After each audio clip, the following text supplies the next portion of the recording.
That's coming, and it's not as romantic as it sounds. Right now you trudge back to the cottage, a bucket of water sloshing at your side, trying to tune out the village's gossip. They're betting on whether you'll cry tomorrow or put on a brave face as you step inside. Your mother's already fussing, piling on chores before the big day. She's muttering about a dowry of a few chickens, a bolt of coarse cloth, and a wobbly stool your father carved. You're not nobility. This isn't a throne room union with golden knights. You're a peasant, and your marriage is a practical deal meant to keep the villager's web of obligations intact. Still, beneath your nerves there's a flicker of excitement. Maybe, just maybe, this new life won't be as grim as the rumors suggest. But then you hear a neighbor cry out about the groom's drinking, and your heart sinks. Welcome to the medieval marriage game, where the stakes are high and the wine is watered down. Back in your family's cottage, the air is heavy with boiled cabbage and the faint scent of sweat-soaked wool. The fire crackles steadily, casting shadows on the rough walls, and you sit on a stool, trying to mend a tear in your shift while your mother drones on about tomorrow's wedding. Your mind, though, is elsewhere, specifically on the fact that this marriage was decided when you were barely old enough to chase chickens. You're not entering this union for some grand romance. You're here because a deal was struck years ago, and you're only now catching up to its consequences. The villagers' chatter from earlier, remember that, well, still stings. But now you're piecing together how little choice you had in this whole affair. In medieval times, betrothals were often arranged when children were young, sometimes even infants, to secure alliances or property. By the 14th century, canon law required both parties to consent at the altar. But let's be honest, saying no wasn't exactly an option when your family's survival hinged on the match. You're 16, maybe 17, and the miller's son, soon to be your husband, was chosen because his family owns land next to yours. It's not love, it's logistics, a practical detail. Some betrothals included a hand-fasting ritual, where you'd clasp hands through a hole in a stone to seal the deal. You didn't get that ceremony, but the weight of the agreement feels like a stone on your chest anyway. Historians still argue whether handfasting was legally binding or just symbolic. But for you, it's all the same, you're bound. You set the needle down, your fingers sore from stitching, and glance at your younger sister, sprawled on a pallet, oblivious to the storm brewing in your head. She's lucky. She's got a few years before her own betrothal comes knocking. You, on the other hand, are staring down the barrel of a life you didn't choose. Your mother's still talking, something about how the miller's son is sturdy enough, which is medieval code for he's not dead yet. You bite back a laugh. If sturdy is the best compliment, you're in for a thrilling marriage. The truth is you've barely spoken to him. He's a blurry figure in your mind, all flour-dusted hands and a grunt when you pass him at the market. The cottage door creaks open, and your father stomps in, tracking mud across the packed floor. He's been at the alehouse, negotiating with the groom's family, and his red face tells you it wasn't all friendly banter. Betrothals, like yours, often came with tense bargaining, land, tools, or even a pig could tip the scales. You're not just marrying a man. You're merging two households, and every detail had to be ironed out before the priest got involved. At least if the groom's drunk tomorrow, he might fall asleep before you have to deal with him. Your mother calls you back inside, her voice sharp with impatience. She's holding a comb, ready to attack the tangles in your hair, as if that will make you a proper bride. You sit, wincing as she tugs, and try to focus on the fire's glow. The betrothal terms are set: land, a few coins, and your labor as a wife. You're not just gaining a husband. You're losing the sliver of freedom you had as a daughter. The church might call this a sacred union, but to you it feels like a contract written in someone else's hand. Tomorrow you'll walk to the church, and the village will watch every step. For now, you're just a girl in a cottage, wondering how you ended up here. You're back in the cottage. The fire sheds a dull glow, and your mother's comb is still waging war on your hair.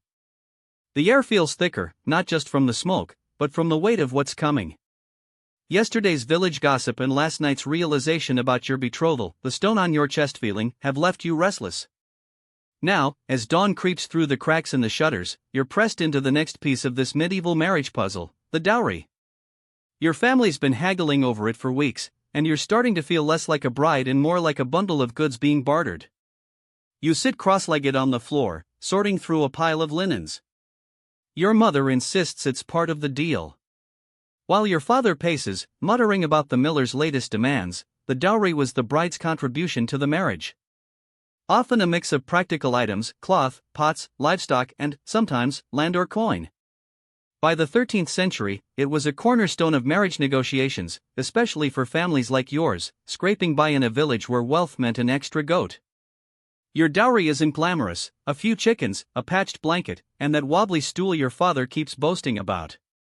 A quirky tidbit: some dowries included betting rights, meaning your family promised the groom a share of your household's straw mattress, medieval style.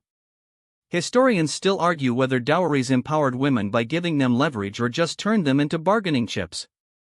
But you're leaning toward the latter as your father snaps at you to fold the linens faster. You glance at the pile, your hands moving mechanically. Each item feels like a piece of your old life being traded away. The chickens.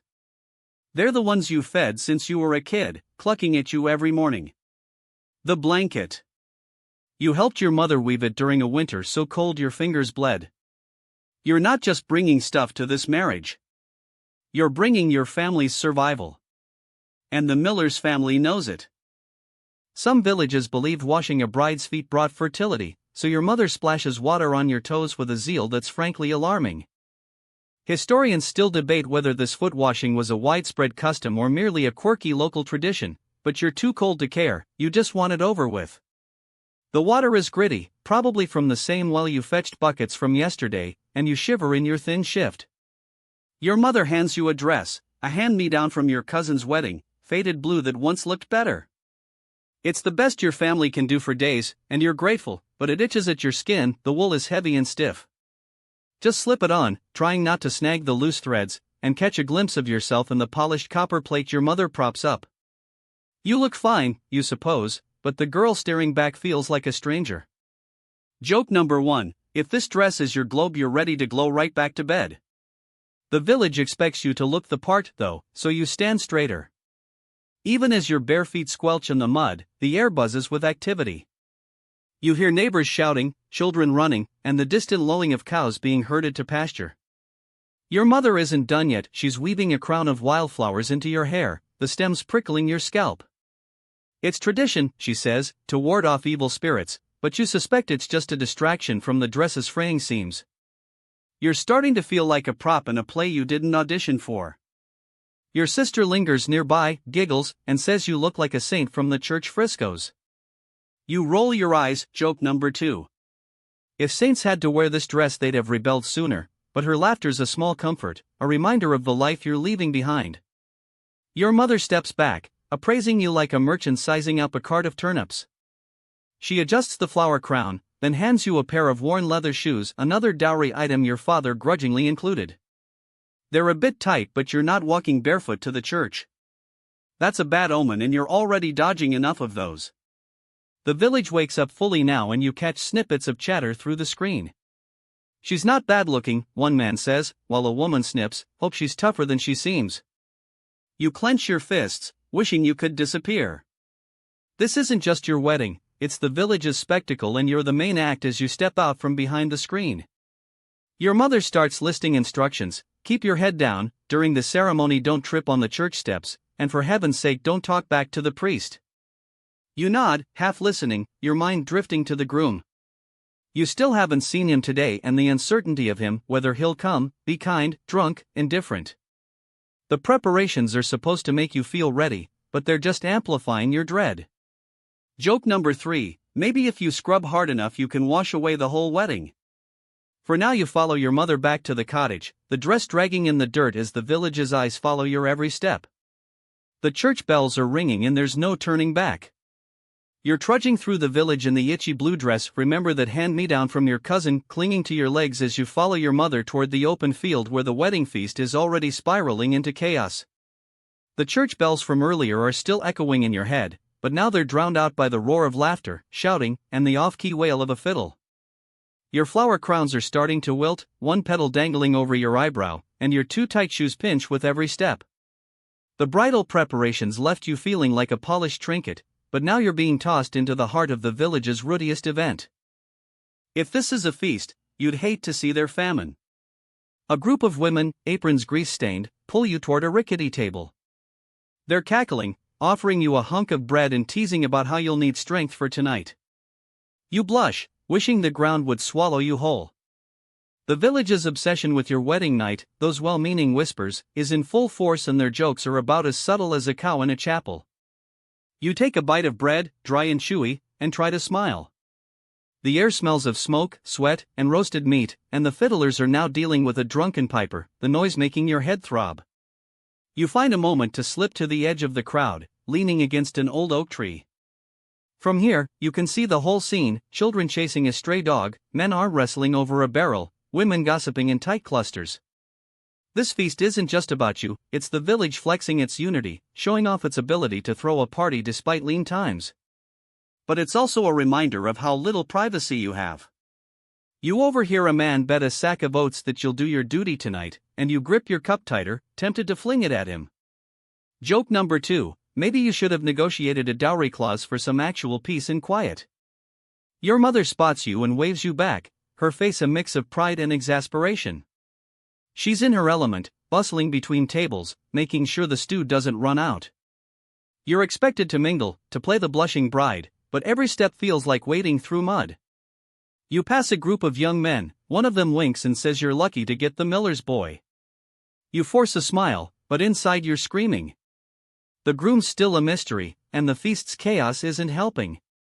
You finally spot him across the field, surrounded by his brothers, laughing with a tankard in hand. He looks fine, you guess, but your heart doesn't leap as you're pulled back into the crowd. Someone shoves a slice of pork into your hands, and you eat it mechanically, the fat slick on your fingers. The feast is a blur of noise and faces, and you're counting the hours until you can escape. But escape to what? The church ceremony's next, and after that, the bedding ritual you've been dreading. Joke number 3. No adultery, no defiance, and definitely no skipping church.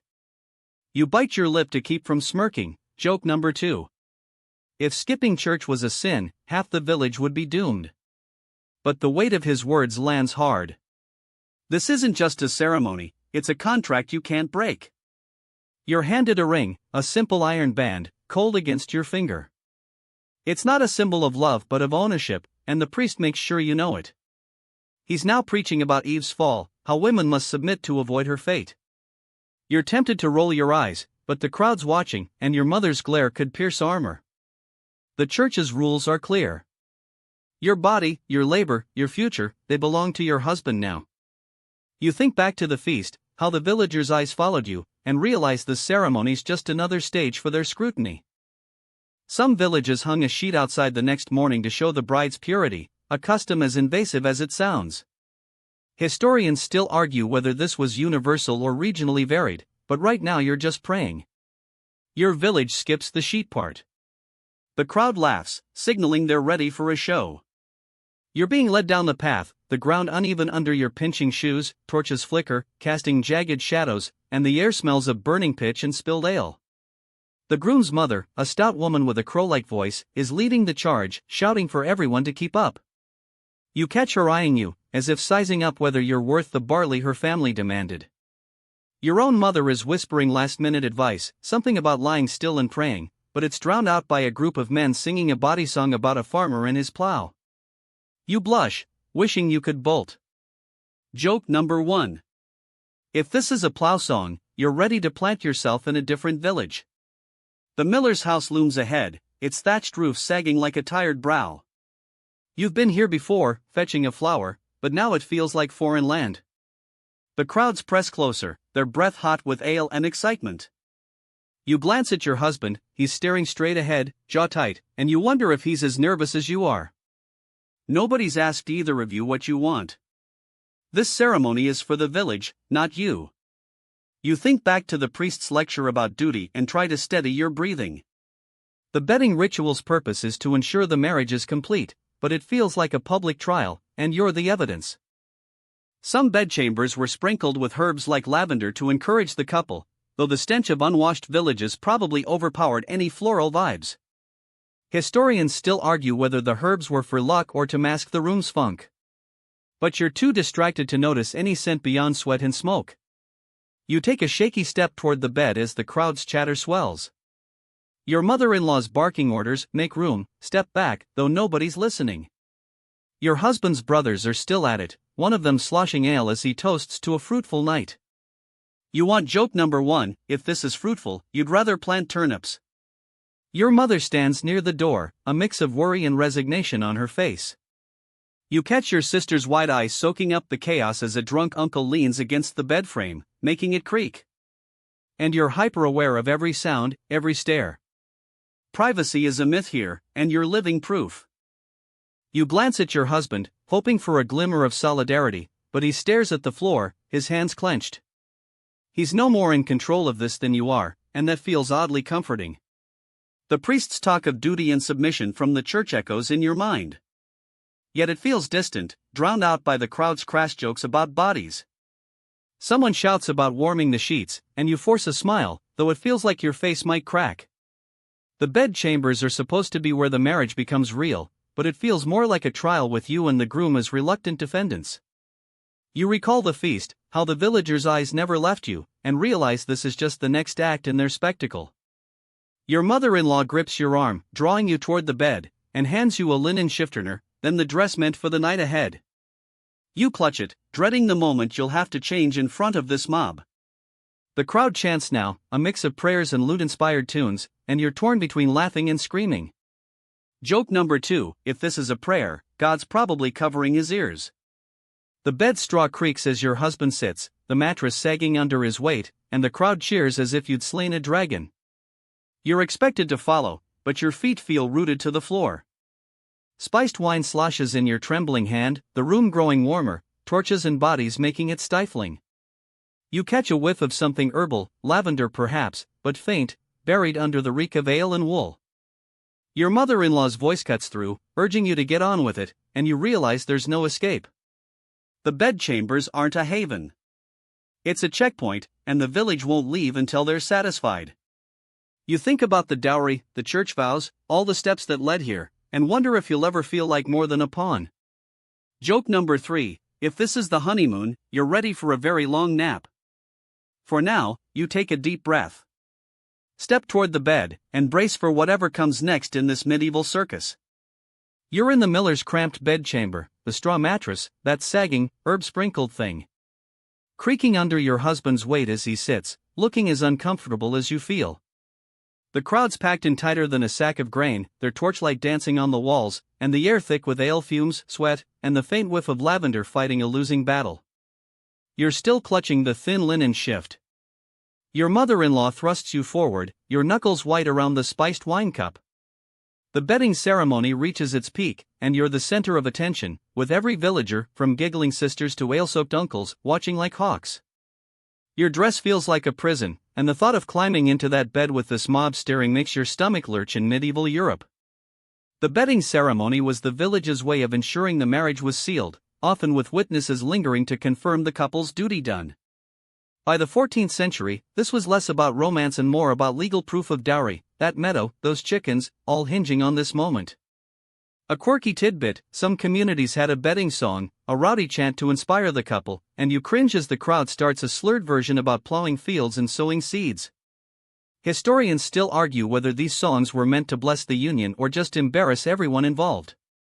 But you're betting on the latter as the lyrics get filthier. You force yourself to move, setting the wine cup on a wobbly stool and gripping the shift closer. Your mother-in-law glares, arms crossed, as if your hesitation were a personal insult. The crowd's chants swell, and you catch your husband's eye. He looks like he'd rather be anywhere else, which is oddly reassuring. You're both trapped in this farce, pawns in the village's game.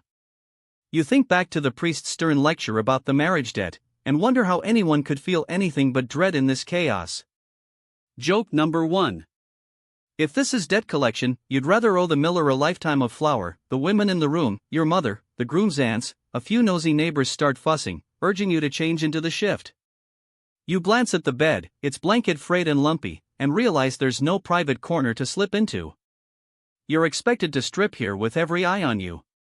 Your cheeks burn, and you mutter a silent prayer for a sudden thunderstorm to scatter the crowd. No such luck, the torches keep burning, and the songs strike a crude verse about ripe harvests. You fumble with the dress ties, fingers clumsy, and force a weak smile. Joke number 2. If this is a harvest, you're the turnout nobody wants. Your mother steps forward, shielding you slightly as you pull the dress over your head, the wool catching on your hair. The shift's cold against your skin, thin enough to make you feel exposed, and you cross your arms wishing you could vanish. The crowd's cheers spike as you emerge, and you hear someone shout about a fine bride. You want to snap back, but instead you fixate on the bed where your husband now lies, his boots still on. Looking like a man awaiting a tooth pulling, the bedding ceremony's supposed to be a ritual, but it feels like a public shaming. With you and the groom as the reluctant stars, you take a step toward the bed, the floorboards creaking underfoot, and the crowd's noise swells again. Sister's still there, perched on a barrel, their eyes huge, they're probably storing every detail to gossip about later. The men slap each other's backs, toasting with sloshing tankards, while the women start a new chant about babies and blessings. You climb onto the mattress, the straw crunching loudly, and slide under the blanket, your heart pounding, your husband shifts, his elbow brushing yours, and you both freeze. The crowd's presence makes every move feel like a performance. Joke number 3. If this is a performance, you're ready for the curtain to drop. The bedchamber's a furnace now, the heat from torches and bodies overwhelming. You lie there, staring at the ceiling's blackened beams as the crowd's chants fade into a drunken hum. This is the moment the village has been waiting for. The proof their alliance is secure. You're not thinking about love, or even duty, you're just trying to survive the scrutiny. The bedding ceremonies are almost over, but the night is far from done, and you're already dreading what comes next. You're lying on the straw mattress, the coarse blanket scratching your skin through the thin shift. Remember that flimsy thing you changed into under the crowd's gaze. The bedchamber still feels tight, though the bedding ceremonies are rowdy. Chants are finally petering out. The torches cast a dim glow, and the air's thick with the stench of ale, sweat, and that faint lavender no one's buying is romantic. In some regions, newlyweds were given a bridal ale to drink in bed, supposedly to ease nerves, but you're eyeing the empty wine cup on the stool and wishing for a refill. Historians still argue whether this ale was a kind gesture, or just another way to keep the couple under scrutiny. But you're leaning toward the latter as a nosy ant peers over your blanket. You shift slightly, the straw crunching loudly, and your husband mutters something under his breath, maybe a curse, maybe a prayer. You're both trapped in this bed, the crowd's presence heavier than the priest's vows. You think back to the church, that iron ring still cold on your finger, and wonder how you went from hauling well water to lying here. The village's entertainment. Your mother near the door, chewing over a few drunks who've started bickering over a lost bet, but she's not leaving either. You want to scream for everyone to get out, but that'd only fuel their gossip. Joke number 1. If privacy is a sin, this village is downright stately. The bedchamber walls feel like they're closing in. The blackened beams overhead seem lower than before. You catch your sister's silhouette, she's still perched on that barrel, probably memorizing every awkward moment for later. The groom's mother is bustling about, pretending to tidy, but really hovering. Her eyes flick to the bed every few seconds. You're supposed to be sealing the marriage. But the idea of intimacy with this stranger under these stairs is laughable. You try to imagine a world where you could close a door, draw a curtain, anything, but this is medieval life, where your business is everyone's business. You pull the blanket higher as if it could shield you from their expectations. A man in the corner, some cousin of the groom's, starts a new toast, sloshing ale and shouting about heirs for the mill. The crowd laughs and you feel your face burn. Your husband shifts again, his elbow grazing yours, and you both flinch as if you've touched a hot iron. You're not sure what's worse, the village's obsession with your fertility or the fact that you're expected to make it happen with them watching. Joke number 2. If heirs are the goal, they might want to clear the room first. You think about the feast, how the village's eyes never left you, and realize this bedchamber is just another stage, with no curtain to drop. Your mother-in-law finally snaps at the crowd to give the couple space, but her tone is half-hearted and only a few stumble out, their voices echoing down the path. The room's still too full, the air too warm, and you're counting the moments until you can at least pretend to sleep. You glance at your husband, his face half hidden in the shadows, and wonder what he's thinking. Some brides received a groom's token, like a coin or a knife, to symbolize the union, but you're still clutching the iron ring, it's all you've got. Historians still argue whether those tokens were gestures of affection or merely another contractual seal. But as you glance at your husband's blank face, affection feels like a distant dream. You shift a little, the straw crunching, and steal a glance at him. He's not bad-looking, you suppose, broad shoulders, a jaw that's more stubborn than handsome, and eyes that won't meet yours. He's the miller's son, someone you've passed by many times, always dusted with flour like a mill's ghost. But now, in this dim light, he's a mystery, and you're meant to share a life with him. You think back to the feast, how you spotted him laughing with his brothers, and wonder if that easy smile will ever be aimed at you. Joke number 1. If he's this quiet now, you may be married to a sack of flour.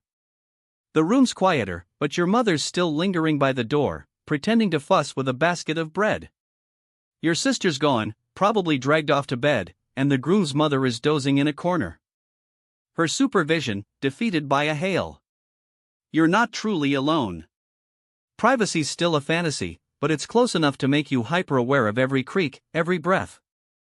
You clear your throat, thinking maybe you should say something, but what? Nice wedding. Sorry about the betting song. Your husband shifts, his elbow brushing yours again, and you both freeze, like two cats caught in a barn. The silence is louder than the crowd ever was. You try to piece together what you know about him. He's maybe 20, works at the mill, drinks too much at village festivals. Gossip's been clear on that. But is he kind? Cruel? Does he even want you? Or is he just following his father's orders, like you're following yours? The priest's sermon on marriage debt drifts back, and you shove it aside, not ready to face it. You're still reeling from the Dada feast, the church, the bedchamber circus. Joke number 2. If marriage is a debt, you'd rather bargain with a moneylender than this stranger. You steal another glance at him, hoping for a hint, but he's fixed on the ceiling, jaw clenched. The bedchamber's chill now, the torch dwindles, and you pull the blanket up. It's rough, there's no comfort. You're meant to begin a life together, yet you feel like strangers wrecked on the same shore. You mull over the dowry, the church, the vows, all the steps that led here, and wonder if he feels as trapped as you. A distant dog bays, and you start, the sound cutting through the quiet. Your husband finally speaks in a low voice. This is a lot. You nod, taken by the honesty, and for the first time feel a spark of connection. Joke number 3. If a lot sums up marriage, you're starting off with poetry. For now, you lie there, straw pricks your back, waiting for the nerve to face the night ahead. You're still on the straw mattress. The bedchamber's chill, creeping through the thin blanket. Remember that rough, threadbare thing. As the last of the betting ceremonies end, stragglers finally drift away. Your husband's words, that quiet, this is a lot, linger in the air. A small bridge between you, though you're both still stiff as boards. The torches are reduced to mere stubs, casting a faint glow. And the room's so quiet you hear the distant owl hoot outside. Your mother's gone, the groom's mother is no longer snoring. And for the first time, it's just you and this flour-dusted stranger you're bound to. But the weight of the death of feast, the priest, the crowd's assent has you questioning your role in this marriage. You're not just a bride. You're a cog in a machine. And you wonder how much say you really have. In medieval Europe, consent in marriage was murky. By the 13th century, the church required both parties agree to the union at the altar. But agreement often meant nodding under family pressure, like your dowry meadow and those chickens. Time you to the miller's son. Your choice was less about desire and more about survival, say. No, and you risk becoming a burden or worse, cast out. A curious tidbit. Some brides tried to delay consummation by feigning illness, a loophole to buy time, though it rarely worked. Once the betting ceremony rolled around, historians still argue whether these delays were acts of resistance or mere desperate stalling. But as you lie here, you wonder if you could have pushed back at all. You shift, straw crunching, and look at your husband. His face is half-shadowed, eyes still on the ceiling, but his earlier words give you a sliver of courage. You're meant to be his wife, But what does that mean when you barely know him? You recall the church, the priests, droning about submission, and feel a spark of defiance. Did you choose this, or was it chosen for you? Your family needed the alliance, the village needed the display. But what about you? You clear your throat, testing the quiet. Did you want this? You ask. Your voice barely above a whisper. He tenses, and for a moment you regret speaking. Joke number 1. If silence is an answer, you're married to a monk. Fertility, the village, the church, your family's expectations, banking on you to produce heirs, and the thought makes your chest tighten. Not just a wife, you're a vessel for the miller's lineage, and the burden feels like a stone on your ribs. In medieval Europe, producing children was a marriage's core purpose, especially for peasants whose heirs meant labor and legacy, like securing that dowry meadow for another generation. By the 14th century, the church hammered this home, framing fertility as a sacred duty, with childlessness often blamed on the wife's sin or weakness.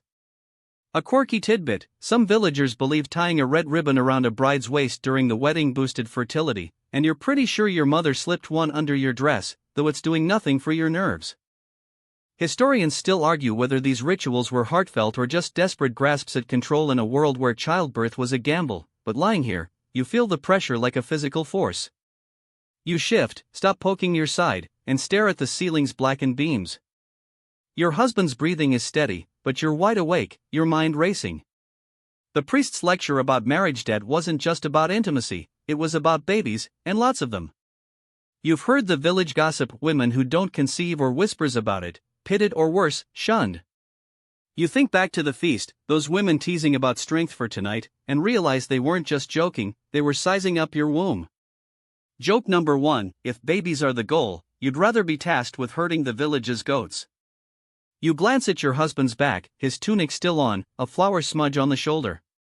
He's part of this too, but the burden feels lopsided. If you don't produce an heir, it's your failure, not his. You've seen it happen in a neighbor, barren after years, left to scrub floors while her husband took a mistress. The church might frown on that, but the village turns a blind eye if it means a son for the family. You pull the blanket tighter, its weave rough against your skin, and try to push away the image of yourself in her place. Your mother's voice echoes, her frantic advice about lying still, now making grim sense. She wasn't preparing you for love. She was preparing you for survival. The bedchambers, dark now. The last torch barely aglow, and the silence amplifies your thoughts. You think about the risks: childbirth, a killer in these times, with half the women you know losing sisters or cousins to it. You've helped your mother tend to a laboring neighbor, seen the blood and the screams, and the memory makes you shiver. Yet the village expects you to dive into that danger, and soon. Joke number 2. If fertility's a blessing, it comes with a curse nobody mentions. You wonder if your husband's thinking about this too, or if he's just relieved the crowds are gone. His silence feels like a shield, and you're not sure how to breach it. You roll onto your side, facing his back, and trace the iron ring on your finger. It's a symbol of the vows that bind you, but also of the heirs you're supposed to deliver: the red ribbon, the priest's prayers. The village's stairs, they're all part of the same machine, grinding toward one goal. You think about your question earlier, about consent, and realize this pressure's another layer of choice you don't have. Joke number 3. If heirs are currency, you're the mint, and the village is cashing in. For now, you lie there. The straw mattress, a reminder of the hard life ahead, and try to quiet your mind as the night stretches on. You're still curled on the straw mattress. The bedchamber's darkness wrapping you tighter than the scratchy blanket. Remember that worn, prickly thing. Your husband's back is still turned. His steady breathing, a quiet wall, and the owl outside has gone silent, leaving you with just the creak of the settling house. The weight of fertility expectations, those heirs the village is banking on, sits heavy. But now your mind's snagged on something else. The strange rituals and superstitions swirling around this wedding night. Your mother's red ribbon tied secretly under your dress was just the start. Don't step on the bed's left side, or you'll curse the marriage. You'd scoffed, but you still climbed in on the right, just in case. The village believes in these things: crumbs of bread under the bed for prosperity. A sprig of rosemary for fidelity and you're caught between rolling your eyes and fearing their power. The bedchamber's cold, the air stale with smoke, and you pull the blanket higher. It's weave rough against your cheek. You think about the women at the feast. Their teasing laced with these superstitions. One pressed a dried apple into your hand, saying it would ensure a sweet union. You ate it, mostly to shut her up. But now you wonder if every bite was a spell you didn't sign up for. The church frowns on some of these practices, calling them pagan, but the priest didn't bat an eye when your mother-in-law lit a candle to guide the angels. Joke number 2. If angels need candles, they must have terrible eyesight. You're not sure what's worse, the church's rules or the village's charms. Both pile pressure on this already fraught night. The mattress shifts as your husband rolls onto his back, his arm brushing yours, and you hold your breath. He's asleep, thankfully, his snore's soft but steady. You're alone with your thoughts again, and they're circling back to the posse under the bed. What if it's not just herbs? What if it's some old magic tying you tighter to this life you didn't choose? You think of the dowry, the vows, the crowd stares, and now these rituals, all weaving a net around you. Joke number 3. If charms guarantee luck, you'd trade them all for a night without expectations. For now, you lie still. The faint licorice scent lingering, and try to shake the feeling that the village's superstitions are watching you as closely as its people did. You're still on the straw mattress, the bedchamber's darkness thick around you.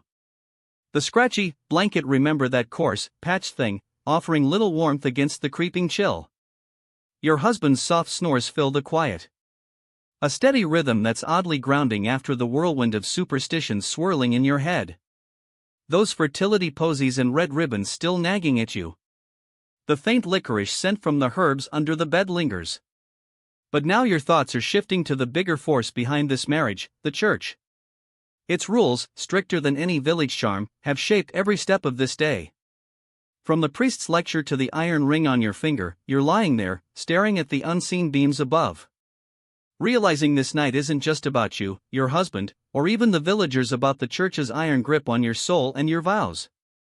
In medieval Europe, the Catholic Church had cemented marriage as a sacrament by the 13th century, making it a sacred, unbreakable bond under God's watchful eye. Your wedding wasn't just a deal between families, like that dowry meadow or those chickens. It was a contract with divine stakes, enforced by priests who saw themselves as gatekeepers of salvation. A quirky tidbit: some couples were required to hang a cross above the marriage bed to sanctify the act, and you're pretty sure your mother-in-law nailed one up somewhere in this room, though it's too dark to see. Historians still argue whether these symbols were for devotion or just the church's way of keeping tabs on your bedroom, but you feel their weight like an extra blanket. You shift, the straw crunching, and tug the blanket closer. It's rough with scraping your chin. The church's rules are why you're here. In this bed, with a stranger you barely know. The priest's voice echoes in your mind his warnings about marriage, debt, and producing heirs. All framed as your duty to God. You think back to the ceremony, how he sprinkled holy water on your head, his eyes boring into you like you might bolt. He wasn't wrong to suspect. You'd have run if the village wasn't watching. Joke number 1. If God's watching this marriage, he's probably as confused as you are. The bedchamber's cold, the last torch long extinguished, and you're left with the memory of the church's stone walls. Its incense choking the air. The priest made it clear. Your vows are eternal, and breaking them through adultery. Defiance or barrenness means risking your soul. You've heard stories of women excommunicated, cast out for failing to fulfill their role. Their families shamed alongside them. The church's power feels like a shadow in this room, bigger than the village's gossip or your family's expectations? You wonder if your husband feels it too, or if he's just sleeping through the divine fine print. You roll onto your side, facing his shadowed form, his snores unbroken. The church doesn't just demand heirs. It demands obedience. From you especially, the priest's lecture about Eve's sin wasn't subtle women, other weaker vessel, meant to submit. Some wives wore a housewife's belt, a leather strap-on with keys and tools, as a badge of domestic authority, or a mother might wear one. And you dread the day you inherit her clinking arsenal, if historians are right. Still, they argue whether these belts symbolized power or merely chained women to endless tasks. But as you lie here, you bet on the chain. You shift the straw with a crunch and stare into the dark. The bedchamber's beams loom faintly overhead. The church's rules, sin, submission, have already set the stage. But the village's expectations are just as heavy. You're supposed to cook, clean, spin wool and keep the fire going. All while making sure your husband is fed and the mill's grain keeps flowing. You think back to the feast. Those women's knowing glances, their jokes about strength for tonight. They weren't just talking about the wedding night. They were welcoming you to a lifetime of labor. Joke number 1. If there's a job you'd like to negotiate for a few days off, you notice your husband's arms twitching and you glance at his shadowed form. He's the head of this new household, or so the priest says, but you're the one who'll keep it running. You've seen your mother haggle with merchants, patch clothes, and chase chickens all while your father drank at the alehouse.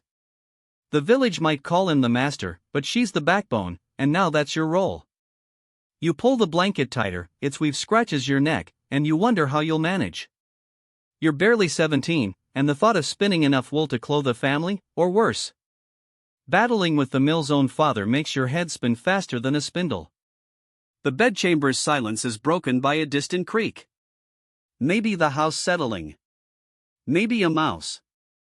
You think about the women in the village, their hands rough from work, their faces lined from worry. They're your future, and it's not exactly inspiring. The church says your place is to serve, but you've seen wives quietly steer their own homes. Husbands, like your mother nudging your father to fix the roof, maybe there's power in this role hidden under the drudgery. Joke number 2. If submission means running everything, you're about to be the sneakiest queen in the village. You roll onto your side. The straw pokes through your thin shift, and you try to imagine your new life. The miller's house will be your domain, the smoky half, the drafty corners, the endless chores. You'll be judged by how well you keep it, how quickly you produce results, how smoothly you fit into the village's rhythm. The dowry, the bedding ceremony, the church's vows have all funneled you here to a role that feels like a costume you're not ready to wear. Your husband's snoring falters, then resumes, and you wonder if he's ready for his part either. Joke number 3. If marriage is a dance, you're both tripping over the steps. For now, you lie still. The weight of wifehood settles over you as you brace for the morning when this role becomes real. You're still on the straw mattress, the bedchamber cold seeping through the thin shift, the scratchy patched blanket doing little to warm you. Your husband snores steadily now, a faint rumble that blends with the mill's house creaks, settling in the dark. The weight of your new role as a wife, those endless chores and village expectations, sits heavy. But now you're facing the night's court challenge, the awkward dance of intimacy.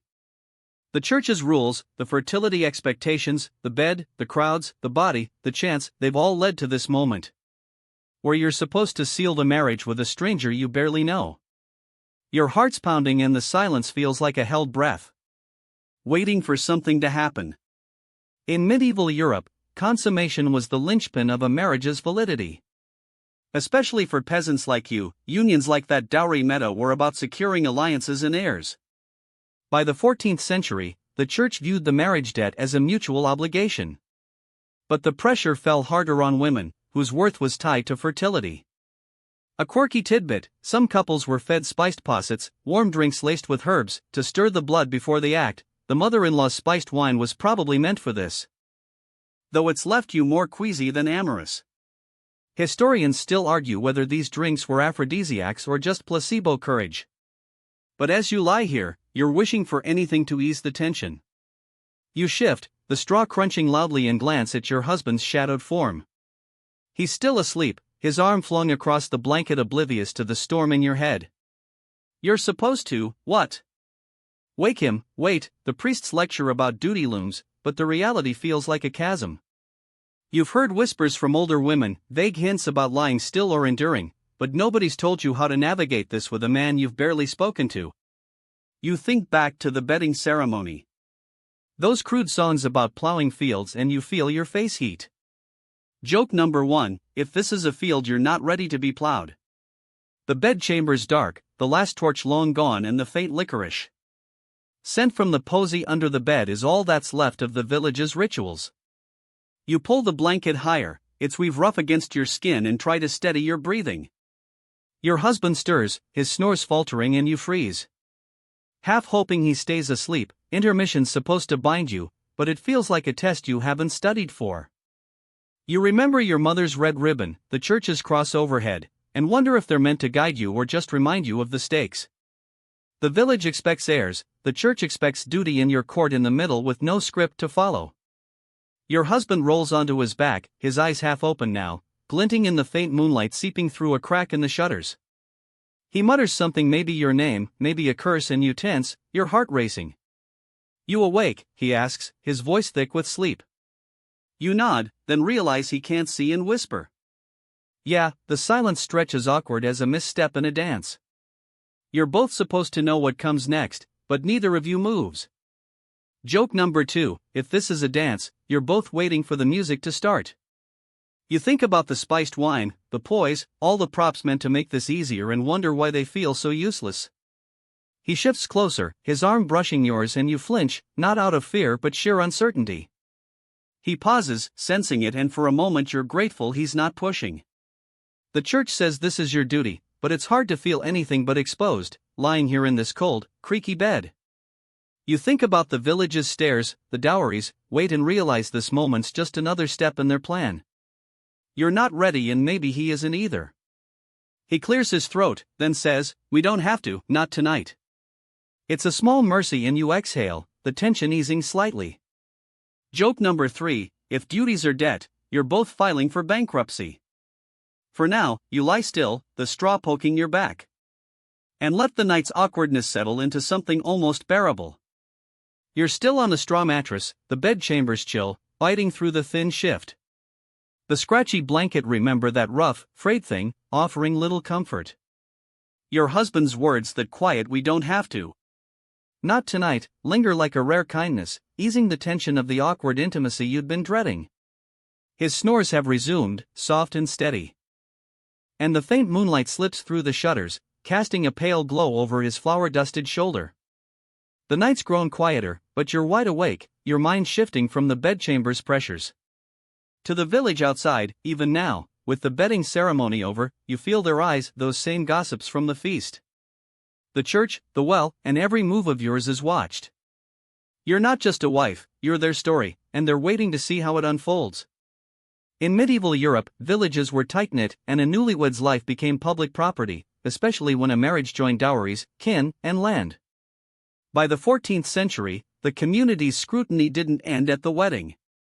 Neighbors watched for signs of success or failure, harmony or discord, fertility or barrenness, ready to weave them into their chatter. A quirky tidbit: some villagers appointed a bed monitor, an older woman who'd check on newlyweds the next morning to report on the marriage's progress. You're hoping your mother-in-law isn't that devoted, but her hovering during the bedding ceremony doesn't bode well. Historians still argue whether these monitors were official roles or simply nosy volunteers, but you feel their shadow as you lie here. You shift, the straw crunching, and pull the blanket tighter, its weave scrapes your chin. The villager's obsession. With your wedding night and those bawdy songs, the fertility expectations extend beyond this room. You imagine them now, huddled in the alehouse or their smoky cottages, betting on whether you'll do your duty or crumble under the pressure. You think back to the well, those women whispering about the miller's son's temper, and wonder what they're saying about you. Are you the lucky girl or the one who will falter? Joke number 1. If gossip's currency, the village is richer than a king. The bedchamber's dark, the licorice scent from the right under the bed fading. But you can almost hear the village's hum beyond the war's dogs barking. A late-night cart creaking, the low murmur of neighbors who never sleep. You're no stranger to their scrutiny. You've lived under it your whole life. From the time you spilled ale at a harvest festival to the day you corrected your stance in public. But now, as a wife, the stakes are higher. They're watching for a swollen belly, a content half, or any crack in your marriage they can pick apart. You think about your mother, how she navigates their stairs with a sharp tongue, and wonder if you'll ever wear her armor. Your husband shifts, his arm brushing yours, and you flinch, though he's still asleep. His small mercy earlier not pushing for intimacy makes you wonder if he feels the village's eyes too. He's the miller's son, after all, expected to uphold his family's name while you uphold the home. You imagine the men at the feast slapping his back, their toasts about heirs for the mill. He's as much their puppet as you are. Joke number 2. If the village is a stage, you're both playing parts with no rehearsal. You think about the church's vows, the dowry's weight, and realize the community's scrutiny is the thread. Tying it all together, the mattress creaks as you roll onto your side, facing the room's rough plank walls. She looked pale or not? Smile, poor thing. Joke number 1. If gossip's a harvest, the village is reaping a bumper crop today. Your husband stirs, his snoring faltering, and you glance at his shadowed form. His mercy last night pushing for intimacy was a relief, but it's also a secret you're both carrying. If the village suspects you didn't consummate the marriage, the rumors will be merciless. You've heard of brides shamed for less, their families dragged through the mud, the church's rules, the fertility posse, the dowry's weight there. All tied to this moment, and the morning's your first test as a wife. You pull the blanket tighter, its weave rough against your skin, and try to picture facing the crowd. Your mother's probably already up, ready to fend off questions, but you'll have to face them to dot the bedchambers. Silence is broken by a rooster's crow outside, sharp and unwelcome.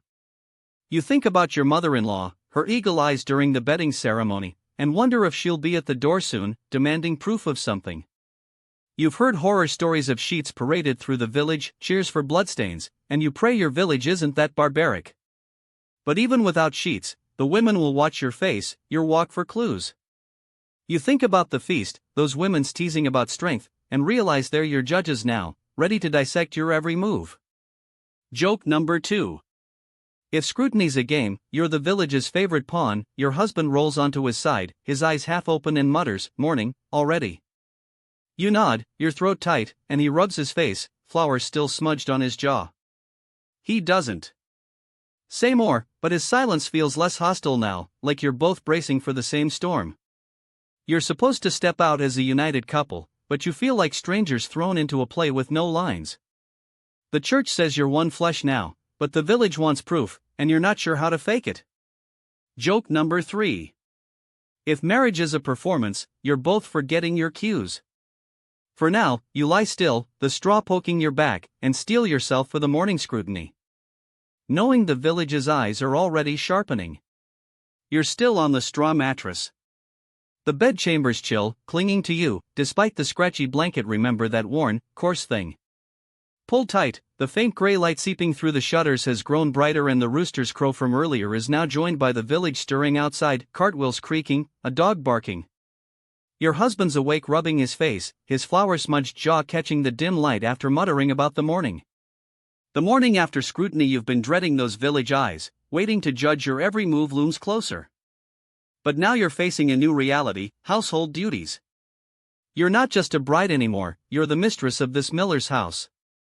And the endless tasks of a medieval wife are about to crash over you like a bucket of cold well-watered dot in medieval Europe.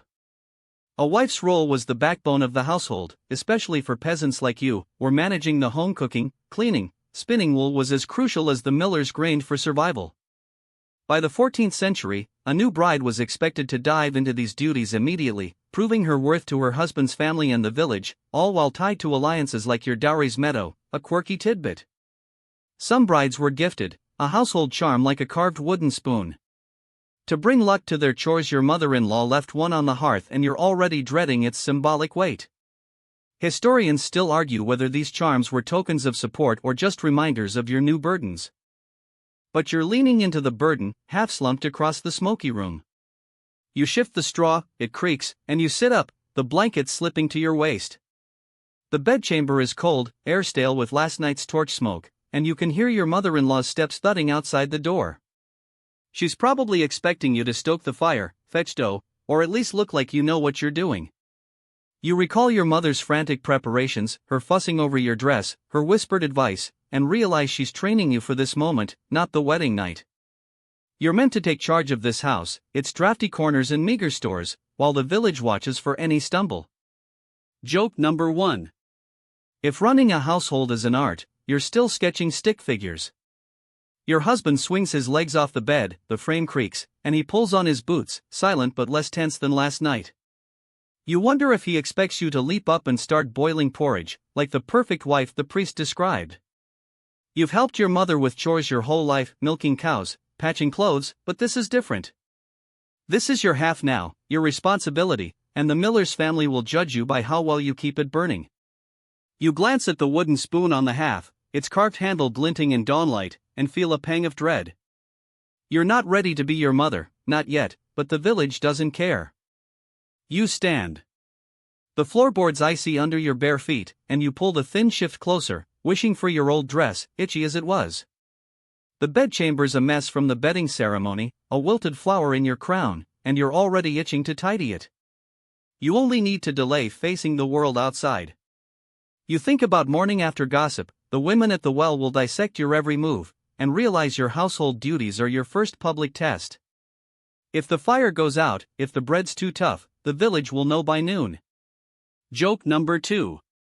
If chores are a stage, you're performing for the nosiest audience in Christendom. Your husband clears his throat, glancing at you as he ties his belt. Do you need help with the fire? He asks, his voice gruff but not unkind. It's a small gesture, and you're surprised, given the church's talk of his authority. You shake your head, muttering you'll manage, though you're not sure you will. The dowry, the vows, the bedding ceremony, all have led to this. Where your worth as a wife hinges on a well-swept floor and a warm half. Joke number 3. If a clean house is salvation, you're praying for a miracle. For now, you step toward the half, the wooden spoon looming like a scepter, bracing for the day's work, knowing the villagers' eyes are already waiting. You're standing by the half in the miller's bedchamber, the cold floorboards biting your bare feet, the thin shift remember that flimsy thing. No match for the morning chill. The straw mattress behind you, still rumpled from the night. It feels like a distant memory as you face the smoky hearth and that carved wooden spoon, your household charm. Some midwives used birthing charms, like tying a saint's relic to the mother's thigh to ease labor. Though you're skeptical anything could ease that pain after seeing your neighbor's ordeals. Historians still argue whether these charms offered comfort or just false hope. But as you coax a spark into the kindling, you're praying for anything to keep that fate at bay. The fire catches a weak flame licking the twigs and you sit back. On your heels, the smoky warmth, a small victory. You think back to the bedding ceremony, those women's jokes about fruitful nights, and realize they weren't just teasing, they were warning you. Pregnancy isn't just expected. It's demanded by the church, the village, even your new in-laws. You've seen the aftermath, your cousin, pale and shaking after a stillbirth, or the neighbor who never woke up. The fears coil in your gut, tighter than the iron ring on your finger. Joke number 1, if heirs are a gift, you'd rather get a basket of apples. Your husband stands, stretching, and glances at you by the hearth. The fire's going, he says, almost a compliment, and you nod, too preoccupied to reply. He's part of this pressure to produce heirs for the mill, but the dangers are yours alone. You think about last night, his mercy in not pushing for intimacy, and wonder if he knows the risks you'll face. The church calls childbirth your duty, but it feels like a gamble with your life. You add a log to the fire, the smoke stinging your eyes, and try to push away the image of blood and straw, a scene you've witnessed too often in this village. The bedchambers are brighter now. Dawn's light spills through the shutters, and you hear your mother-in-law's voice outside, calling for someone to fetch water. She'll be in soon, expecting you to start the day's chores, bread, laundry, perhaps even breakfast itself to prove your worth. But the pregnancy shadow hangs heavier than any chore. You think about the fertility charms, the red ribbon, all the village's charms, and wonder if they're meant to protect you or just ensure you deliver. Joke number 2, if charms prevent danger, you'll need a sackful for what's coming. Some husbands gave their wives a rule, a token like a small staff to symbolize their shared governance. Though it was mostly a polite fiction, your mother-in-law's glare suggests no tokens coming your way. Historians still argue whether these tokens hinted at partnership or were just dressed-up male dominance. But as you poke the fire, you brace for the latter. The door creaks open and your mother-in-law stomps in. Her apron coated with flour, her fire weak. She snaps, and you bite back a retort, knowing she's testing you.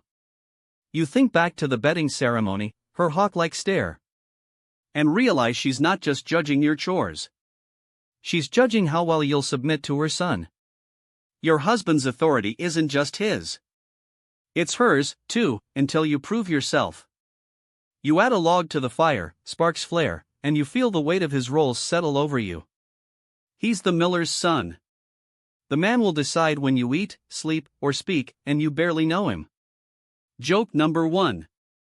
If he's the head, you hope for a very quiet reign. You glance toward the bedchamber's dim corners. The ale cups from last night are still scattered, and you wonder what kind of husband he'll be. The village gossips are out in force.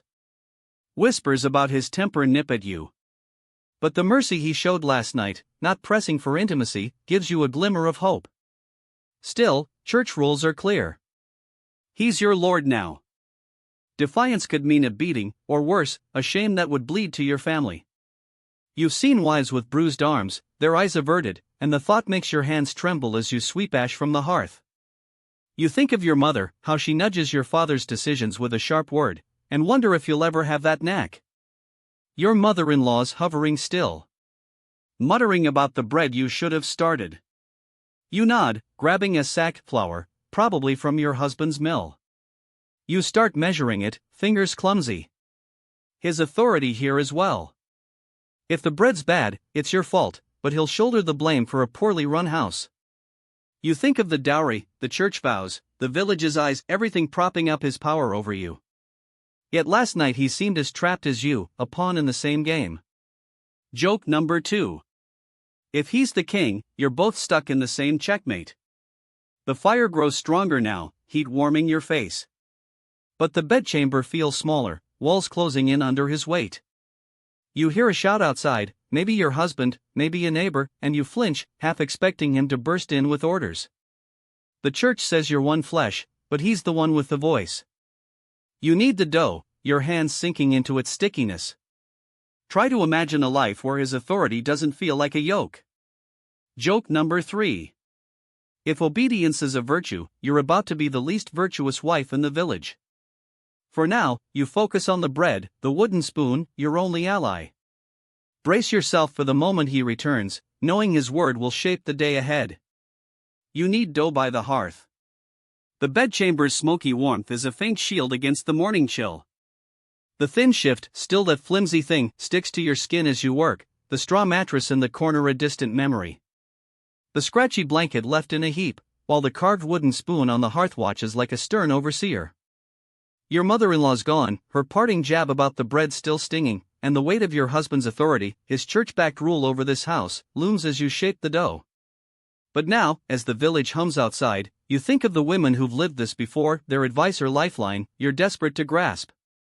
Their voices at feasts, your mother's whispers, echo in your mind, offering tips on surviving this new life as a wife in medieval Europe.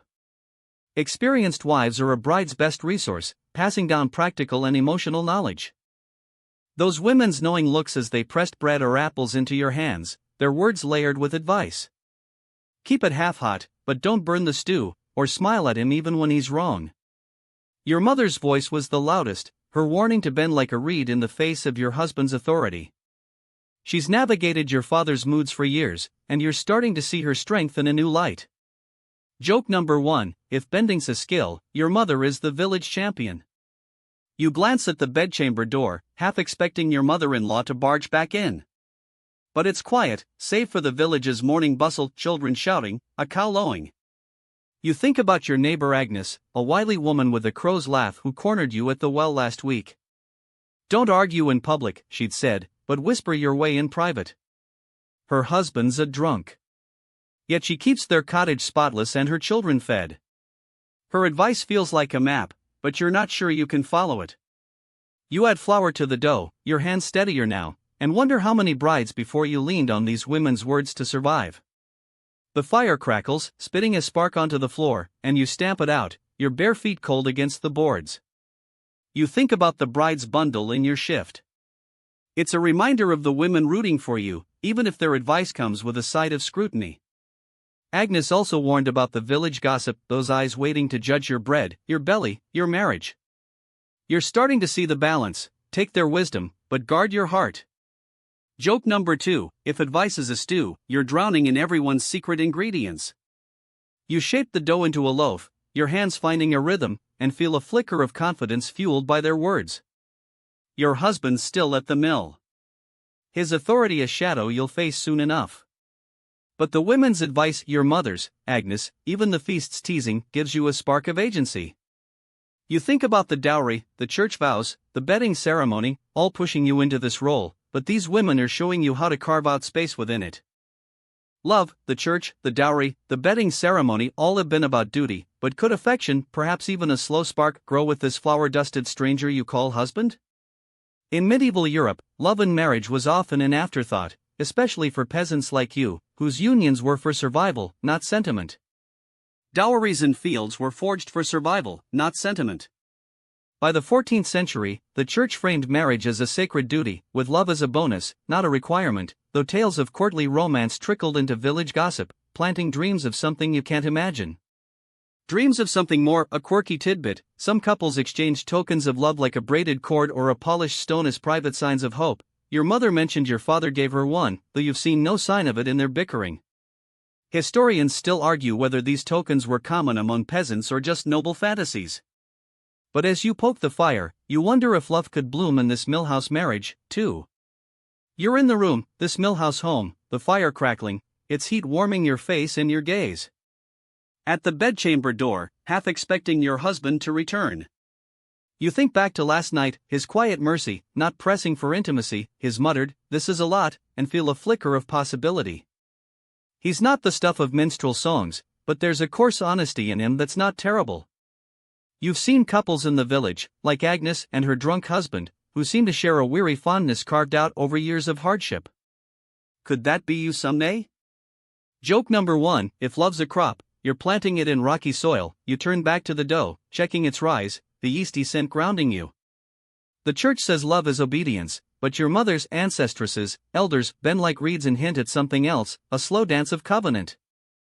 You think about your husband's offer to help with the fire, a small crack in his church authority, and wonder if it's a sign. If love comes, it won't be a lightning bolt, it'll be a gradual thaw, like snow melting in a week. Spring sun on your skin, you think about the bedding ceremonies, chaos, the village's stairs, and realize those pressures might bind you closer, if only through shared survival. You smile, imagining a day when you might laugh together over the memory of that awful plowing song. The bedchamber's brighter now, morning lights spilling through the shutters, and you hear your mother-in-law's voice outside, haggling. With a neighbor, you're still nervous about her judgment, your bread, your chores, but the thought of love, however distant, softens the edge. You think about the bride's bundle, it's time a gift from women who've walked this path, and wonder if they found love too. Maybe your mother did, in her own way, despite your father's grumbling. Joke number 2, if love's a recipe, you're missing half the ingredients, but you'll stir anyway. Your husband's boots thud outside, and you pause, your heart skipping. He steps in, flowers smudge on his cheek, and nods at the dough. "Smells good," he says, his voice low, but not unkind. It's not a sonnet, but it's something, and you nod back, a tiny spark flickering. The church, the village, the dowry, they've built this marriage, but love, if it grows, will be yours to nurture. Joke number 3, if affections are seed. You're both terrible gardeners, but you might try. For now, you turn back to the half, the loaf rising steadily, and let the possibility of a slow spark settle in your chest, as the day's work pulls you forward. You're still by the half, the bedchamber's smoky warmth, mingling with the yeasty scent of the rising loaf. Remember, the dough you shaped, fueled by the village women's advice. Your mattress in the corner is a faint echo, its scratchy, blanket forgotten, and the thin shift clings to your skin as you brush flour from your hands. The carved wooden spoon on the hearth stands sentinel, while the bride's bundle of time in your shift offers a faint, steadying whiff. The husband's brief visit, his grove smells good about the bread, left a spark of hope for love's slow growth, but now, as the morning light floods the shutters, you're grappling with a grim truth. Annulment, escaping this marriage, with its dowry, meadow, and church vows is a near impossible dream, and the thought tightens your chest like a too-tight corset in medieval Europe. Annulment was a rare and thorny path, especially for peasants like you, whose marriages were cemented by practical needs and sacred oaths. Some desperate brides claimed bewitchment to void their marriages, blaming spells for their husbands' failures in bed, though priests rarely bought it. Historians still debate whether those claims were genuine beliefs or clever ploys, but as you poke the fire, you wonder if any escape, magical or not, could free you from this miller's house. The fire crackles, its heat stinging your knuckles, as you glance toward the bedchamber door where your husband's boots last thudded. His mercy last night, not pressing for intimacy, saved you from the marriage debt, but it also means the marriage isn't fully sealed, a technicality that could, in theory, open the enormont door. You think back to the bedding ceremony, the village's chance for heirs, and realize non-consummation would be a scandal, shaming your family and his. You'd be the girl who failed, cast back to your parents' cottage, a burden forever. Joke number 1, if a normont's a key, it's locked in a chest you'll never open. You turn to the loaf. It's surface taut and ready for the fire's embers, and you knead it one last time, your hands sinking into its warmth. The church's rules are ironclad. Once you said I do, backed by that dowry and those vows, you're bound for life. You've heard whispers of noble women buying enormons with gold, but for you, a peasant with nothing but a few chickens, it's a fantasy. You think about your mother's advice to bend like a reed, and realize she was preparing you for a life with no exit. Even if your husband's cruel, the village and church will urge you to endure, not escape. The thought makes you pause, flower dusting your shift like snow. The bedchamber's brighter now, the shutters glow with dawn's full light, and you hear your mother-in-law's voice outside, sharp as ever, ordering someone to fetch wood. You're dreading her return, her eyes scanning your bread, your face, for signs of wifely success or failure. An almond might sound like freedom, but it's a trap. You'd lose your place, your family's honor, and any hope of a future in this village. You recall the women's advice. Agnes warns you to whisper your way with your husband, and you wonder if negotiation, not escape, is your only path. Joke number 2, if an almond's a road, it's blocked by the entire village and their pitchforks, your husband's mercy last night. His quiet "we don't have to" was kindness, but it's also a risk. If word got out, the village would gossip, the priest might pry, and your mother-in-law would never let you forget. Then you slide the loaf into the fire's embers, the heat searing your fingers, and feel the weight of a life you can't undo. The dowry, the bedding ceremony, the churches you've pressed into, they've locked you here, with love's slow spark your only hope. Joke number 3, if marriage is a cage, you're learning to decorate it, not break it. For now, you watch the bread. Baking time scent steadies you, and you brace for the day. Knowing an almond is a dream you can't afford to chase. You're still by the hearth, the bedchamber's smoke, warmth wrapping around you as the loaf bakes. Its crust turning golden in the fire's embers. Remember the dough you shaped with the women's advice. The straw mattress in the corner is a faint shadow. Its scratchy blanket long forgotten, and the thin shift clings to your flour-dusted skin. The carved wooden spoon on the hearth stands like a quiet guardian, while time with your brides passes. The bundle offers a steadying scent. The grim reality of an almond's impossibility, locked behind church rules and village scrutiny, sits heavy. But now, as the morning light floods the shutters, you're turning to faith. Religion, the church's iron grip that shaped your vows and fears, is also your anchor. A way to endure the marriage and its endless demands. In medieval Europe, faith was the heartbeat of daily life, especially for peasants like you, whose world, from dory meadows to childbirth, was steeped in God's will. By the 14th century, the Catholic Church wasn't just a spiritual guide, it was a framework for coping with hardship, offering prayers and rituals to navigate marriages and trials. A quirky tidbit, some wives kept a prayer cord, a string of beads tucked in their apron, to count devotions for a harmonious home. Your mother has one, and you're betting she's praying for you right now. Historians still argue whether these cords were personal devotion or just another church expectation. But as you watch the bread, you're craving any comfort faith can offer. The fire crackles, heat stinging your hands as you turn the loaf. The smell of baking bread fills the bedchamber. You think back to the church ceremony, the priest's holy water on your head, his warnings about sin and duty. Faith got you through that day, and now it's your shield against the village's gossip. Your husband's authority and the specter of childbirth, you whisper a prayer half remembered from Sunday Mass for strength. Your voice barely audible over the fire's snap. You've seen women lean on faith, your mother kneeling at the village cross after a bad harvest, or the Agnus Dei murmured while scrubbing pots.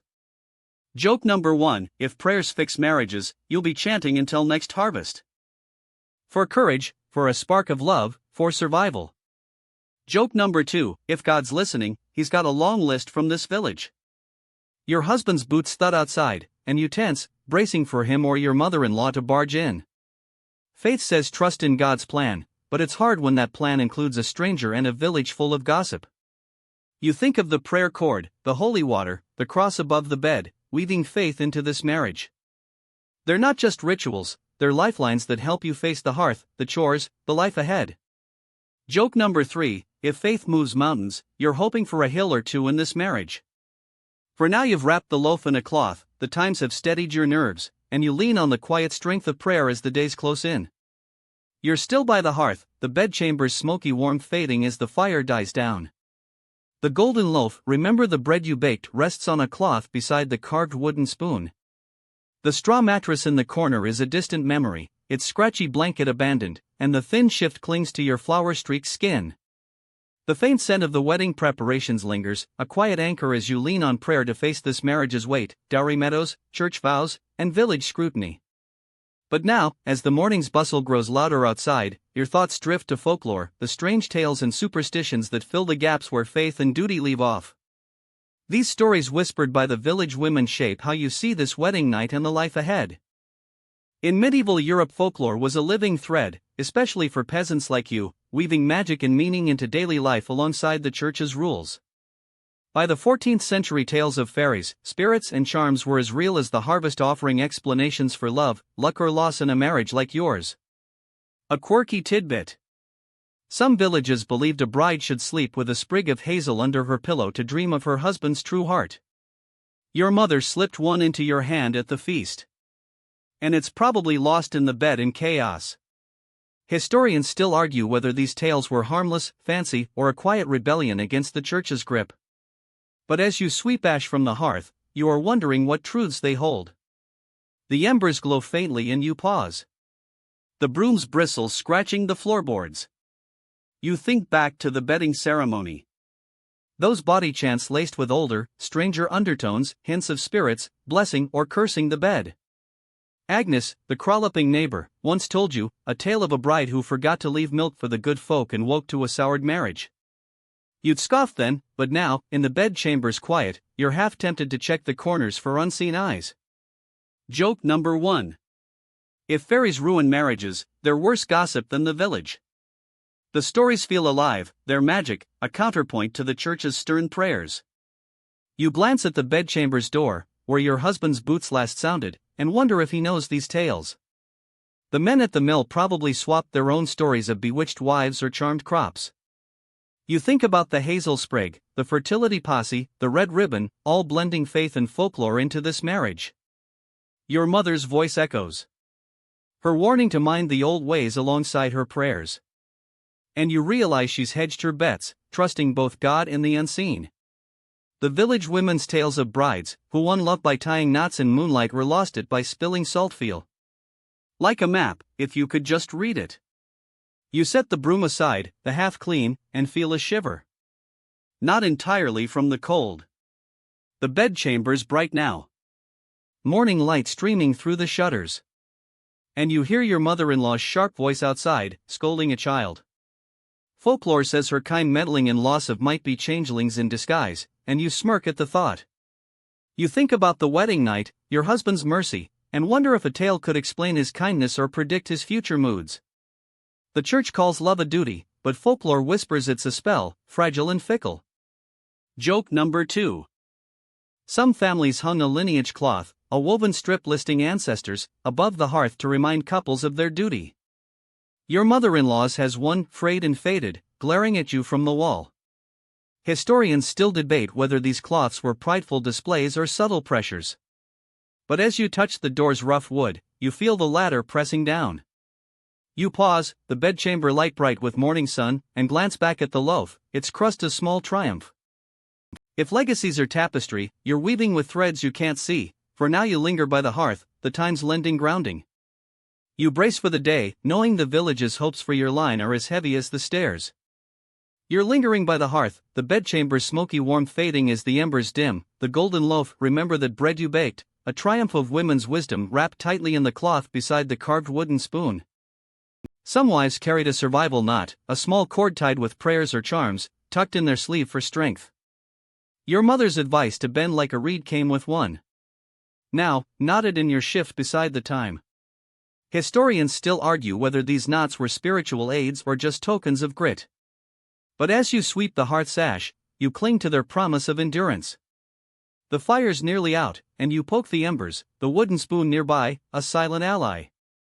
You think back to the bedding ceremony, the village's chants, and realize survival isn't just about airs or bread, it's about outlasting the scrutiny, the fear, the weight of expectations. Your husband's mercy last night, his quiet, "we don't have to," was a lifeline. But so is your own resolve. You've seen women like Agnes, laughing through hardship, or your mother, haggling for the last turnip, and their strength is your blueprint. Joke number 1, if survival's a game, you're learning the rules faster than a fox in a henhouse. You glance at the bedchamber's door, where your mother-in-law's voice still carries, now scolding a neighbor's child. Her jug, your bread, your chores, your worth looms. But you're starting to see it as a challenge, not a sentence.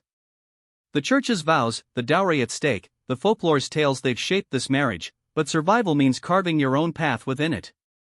You think about your husband, his gruff kindness, his nod at your loaf, and wonder if he's adapting too. He's the miller's son, bound by his own pressures. Maybe you're both learning to navigate this life, step by careful step. A song, you're humming the first verse. The village stretches before you, alive and unyielding, but you're ready to walk its paths, one step at a time. As the village's hum fades, let's slow down, your breath softening like a breeze through the meadow. Picture the sun climbing higher, its golden light spilling over the thatched roofs, warming the dirt paths where children chase stray chickens. You're walking now, your shift brushing your legs, the time scent lingering like a gentle whisper. The mills hum in the distance, a steady heartbeat, and you feel the world settling around you. It asks for ease, for just a moment. Your loaf, left on the hearth, is a small promise kept, a sign you're finding your footing in this new life. The village's eyes are still there, but they're softer now, blurred by the morning's glow, as if giving you space to breathe. Let your shoulders relax, your worries drift like smoke from the dying fire. You're here in this moment, and it's enough. Close your eyes, let the mill's rhythm carry you, and sink into the quiet where dreams stay with the days. First light, sleep now, sweet listener, wrapped in the village's hum, safe in its embrace, sweet dreams. You don't tighten the reins on survival any tighter during your shift. It's called a small act of defiance. The bedchamber's bright morning sun floods through the shutters. And you hear the village fully awake, carts rumbling, chickens clucking, voices overlapping. You think about the women's advice, the prayer cord, the lineage cloth, all tools for surviving this world. Your fear of childbirth, your dread of gossip, they're still there, but you're building a shield, piece by piece. You've baked bread, faced the hearth, endured the night's small victories that stack like stones in a wall. Joke number 2. If life's a storm, you're not building an ark, but you've got a sturdy umbrella. You pick up the loaf, its weight solid in your hands. And feel a quiet pride in what you've managed so far. Your husband's boots crunch outside. And you pause, bracing for his return, or your mother-in-law's next demand. Survival means facing them both, not with rebellion, but with the steady grit you're finding within. You think about the times, the survival knot, the women's tales, all weaving a net to catch you when you falter. This marriage isn't what you dreamed, but it's what you've got, and you're learning to stand in it. Joke number 3. If survival's an art, you're painting with whatever colors you can find. For now, you set the loaf down, the wooden spoon part of your growing strength. And you step toward the door, ready to face the day with the hard-won mindset of a woman who's starting to endure. You're stepping toward the bedchamber door, the hearth's faint embers behind you. The golden loaf, remember the bread you baked, a testament to your survival mindset. Resting on the cloth beside the carved wooden spoon. The straw mattress in the corner, with its scratchy blanket, is a shadow of last night's weight, and the thin shift clings to your flour-dusted skin. The room's scent from your bride's bundle, paired with the survival knot in your shift, anchors you as you brace for the day.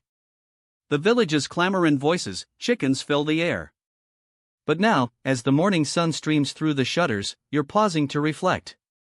This marriage, with its dowry meadow, church vows, and relentless pressures, has reshaped you. And you're finding your place in this world, one quiet moment at a time. In medieval Europe, reflection was rare for peasants like you, whose lives were consumed by labor and survival, yet moments of quiet by the hearth under the star-spotted space to make sense of it all. By the 14th century, women like you carried the weight of family, faith, and community, finding strength in small acts like baking bread or tying a prayer knot. Children laughing. A dog barking, your mother-in-law's voice rising over it all. You step onto the threshold, the sun warm on your face, and pause, letting the moment sink in. This is your world now, the miller's house, the village's eyes, a husband you're learning to know. You're not free, not by a long shot, but you're finding ways to bend, to endure, to maybe even thrive. Joke number 2, if life's a loom, you're weaving a pattern nobody else can see. You take a deep breath, the time scent grounding you, and step outside, ready to face the day with a quiet resolve. Your husband's at the mill, the women are waiting, and the villager's rhythm pulls you forward. You think about the half, vow the unspoken promise you made, and carry it like an ember in your chest. This marriage, this life, it's yours to navigate, with all its thorns and small mercies. You glance back at the bedchamber, it's half a symbol of your first victory, and smile faintly. Joke number 3, if survivals.